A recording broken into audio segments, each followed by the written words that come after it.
Ahaz was 20 years old when he became king, and he reigned 16 years in Jerusalem, and he did not do what was right in the sight of Yahweh, as David his father had done. But he walked in the ways of the kings of Israel. He also made molten images for the Baals.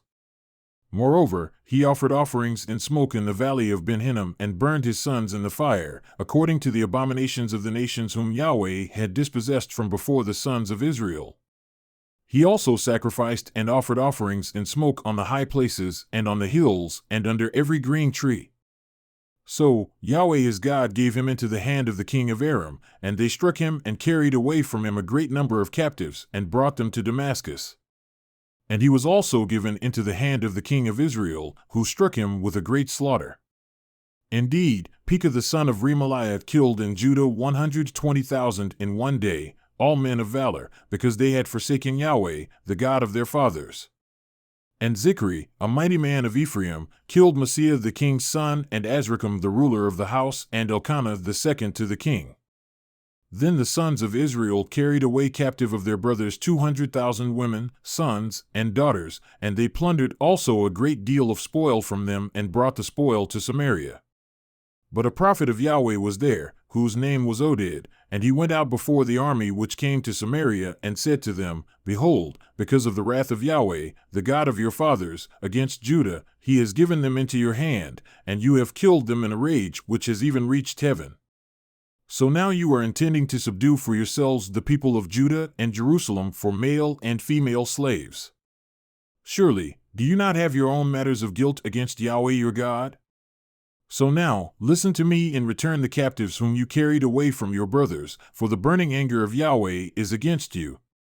Then some of the heads of the sons of Ephraim, Azariah the son of Johanan, Berechiah the son of Meshillemoth, Jehizkiah the son of Shallum, and Amasa the son of Hadlai, arose against those who were coming from the engagement of the army, and said to them, You must not bring the captives in here, for you are intending to bring upon us guilt against Yahweh, adding to our sins and our guilt. For our guilt is great, so that his burning anger is against Israel.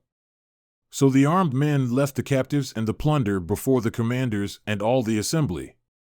Then the men who were designated by name arose, took hold of the captives, and they clothed all their naked ones from the spoil, and they gave them clothes and sandals, fed them and gave them drink, anointed them with oil, led all their feeble ones on donkeys, and brought them to Jericho, the city of palm trees, to their brothers. Then they returned to Samaria.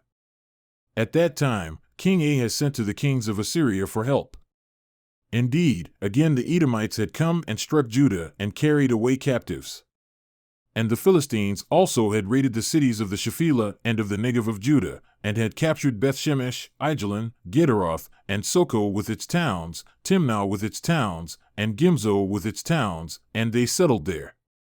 For Yahweh humbled Judah because of Ahaz king of Israel, for he had caused it to be out of control in Judah and was very unfaithful to Yahweh.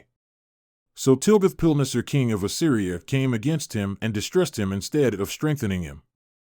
Although Ahaz took a portion out of the house of Yahweh and out of the house of the king and of the princes, and gave it to the king of Assyria, it did not help him. Now in the time of his distress, this same king Ahaz became yet more unfaithful to Yahweh. Indeed, he sacrificed to the gods of Damascus which had struck him, and said, Because the gods of the kings of Aram helped them, I will sacrifice to them that they may help me. But they became the stumbling of him and all Israel. Ahaz gathered together the utensils of the house of God. Then he cut the utensils of the house of God in pieces, and he closed the doors of the house of Yahweh, and made altars for himself in every corner of Jerusalem. Now in each and every city of Judah he made high places to offer offerings and smoke to other gods, and provoke Yahweh, the God of his fathers, to anger. Now the rest of his acts and all his ways, from first to last, behold, they are written in the book of the kings of Judah and Israel. So Ahaz slept with his fathers, and they buried him in the city, in Jerusalem, for they did not bring him into the tombs of the kings of Israel, and Hezekiah his son became king in his place.